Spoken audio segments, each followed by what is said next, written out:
I hope you had a very interesting discussion with your partner during that break. And in the second video, we're going to think a moment about what we have done before. This is a very uh, powerful thing to do with your students, by the way, is to stop and say, okay, now everybody write down what we've done so far. We talked about the top behaviors that cause students to be at risk. We talked about absenteeism, lack of participation, incomplete or missing assignments, poor motivation, and briefly touched on low exam scores. Um, we talked about what we could do about these specific behaviors that cause students to be at risk. For example, absenteeism, we talked about taking roll and so that we could intervene early and different ways we might take roll easily in large classes. We talked about the lack of participation and how with improved questioning techniques that apply especially to large classes and also paired and small group activities could increase participation. We talked about using quick checks and peer checks to encourage students to go ahead and get started on assignments so that they might not be missing or incomplete. We only very briefly talked about motivation. Specifically, I talked about asking you to look deeper to see what the cause really was that produced the behavior that we call poor motivation. We didn't touch on low test scores, but we will do that in this movie and also kind of look at the bigger picture. We were looking specifically at students and at-risk students and some of their key behaviors. But now we're going to look at the big picture and kind of think about the class as a whole. I entitled this part, Organizing Your Class for Higher Achievement. So we're looking at just generally ways of organizing a class. Start with a well-organized syllabus. Students should be very clear about your expectations. I like to put all my rubrics for all my assignments and all my rubrics in my syllabi. Other people will put these rubrics online in the Blackboard course, but wherever you put them, it's very important for students to have all your expectations beforehand, especially in large classes because they don't feel that they can have as much interaction with you as an individual. Ask you as many questions and post as many support materials online as possible. In the previous movie, we talked about thinking ahead for absenteeism. I'm trying to put extra resources out there for students who may have to miss your class. Now, one of the things when you're thinking about putting your class together is student names. Now, learning the names of 70 students is hard, and 200 students, very hard. So, but there is some power in using students' names. First of all, it gets rid of that anonymity, and secondly, it builds in some accountability if you can use students' names. So maybe you could use name tags at least for the first few weeks of school. In this context, it's probably not appropriate. When I've taught in other cultures, I take pictures of my students and have them circulate on my computer, and I look up and see the face and try to come up with a name. Um, Seating charts are great because if they're in front of you, you can look at that and say, you know, Maha, can you answer this question for me? Hamid, uh, can you answer this question for me? Using a student's name really ups your degree of participation and ups the student's feeling of belonging to a class. You may want to have them print name tags and keep them and say bring these each time and put them on the front of your desk so you can, even walking around, you can see their names and call their names. You may have them take them to the front of their desk. Anything you can do, excuse me, anything you can do to attach the name to the person will give you more power in your classroom. Now, in thinking about delivering the course content, typically in large lecture classes with all that you have to do, the most efficient, the quickest, most way to present the content is through lecture. But remember this basic premise of quality teaching. Constructivism's been around for almost a century now, and it's been proven over and over again. And it simply says the more ways a student interacts with a concept, the higher the probability will be that the concept is understood and that the concept will be remembered. So that means that when we lecture, students hear our voices. They see the PowerPoints that usually frequently now people have PowerPoints. So they hear your voice, they read the PowerPoint. That's 2 modes of interaction, but that's still very low. You want them to write, you want them to talk, you want them to ask questions, you want them to do this kind of messing around with the content to get it. And that's hard to do in a large class. So what can you do? You need to, as much as possible, vary your style within the class and from class to class. Now, we talked about breaking up activities with small group questions, in-class assignments. All of these things are very important. You cannot lecture for very long without losing your students. I'm going to come back to the screen because I want to show you this graph right now. This is a graph that's been around since 1977, and research has consistently supported this. And it shows that a curve that at the first of class, really only about 75% of your students are paying attention, but about 5 minutes in, you've kind of captured them. Maybe you said something interesting, and close to 100% are really attending to what you're saying. But you notice that quickly drops off, and about 10 minutes into your lecture, only about 50% of the students are actually engaged. The others may be staring straight at you, but their minds are somewhere else. They're they're simply not really with you in the lecture. And by 20 minutes, you're down to 25% of the students, and it keeps wandering down till after about 35 minutes, only about 20% of your students are paying attention.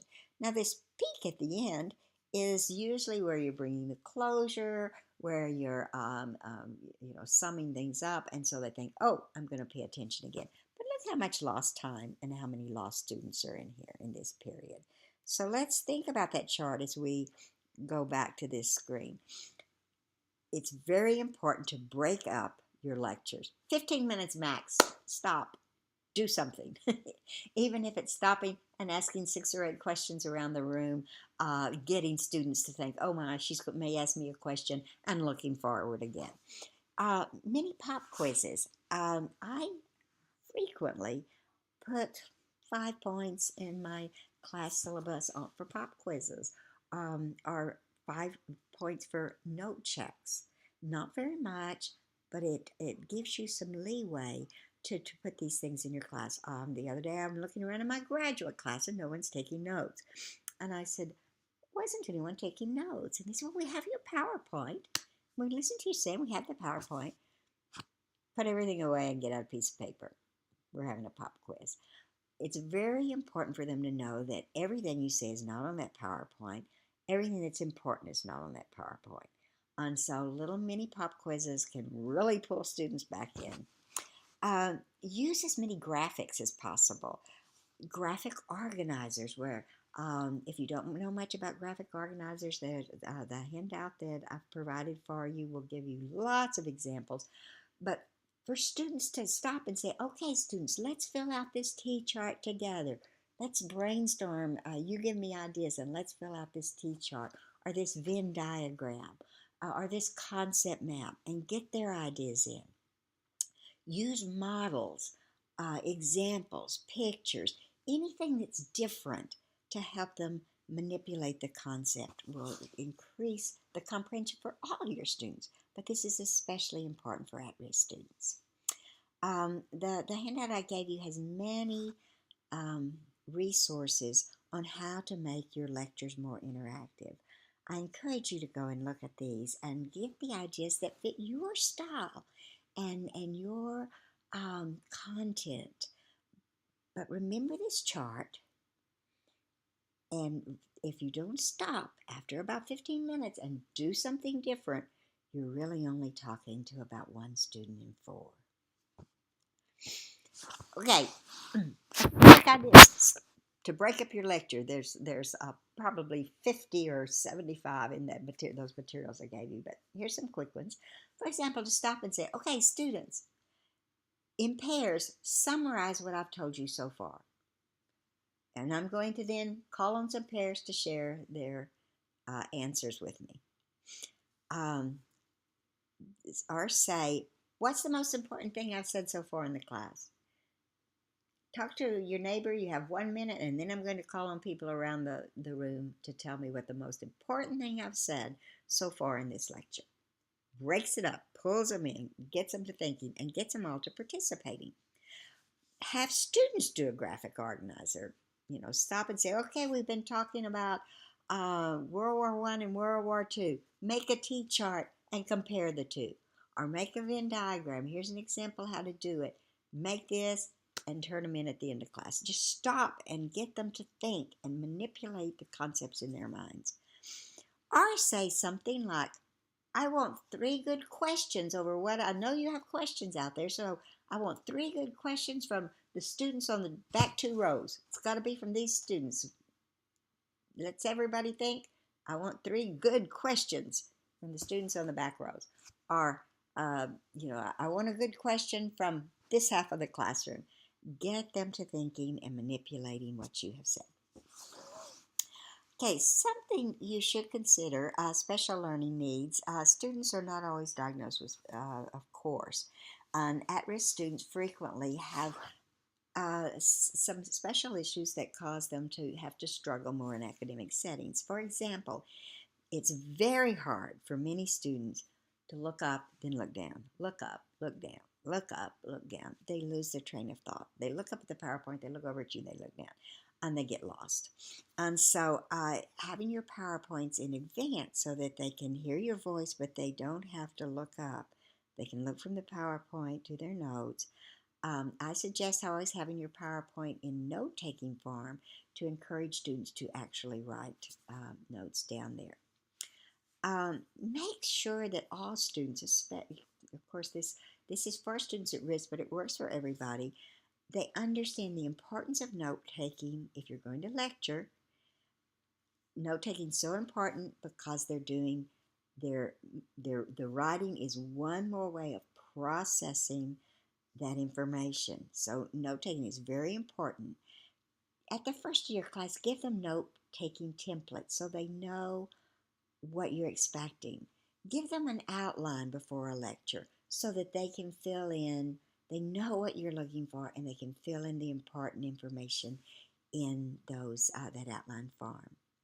And frequently check notes. As I said, I like to build in a few points to in my syllabi for note checking, and occasionally you can say, okay, everybody get out their notes.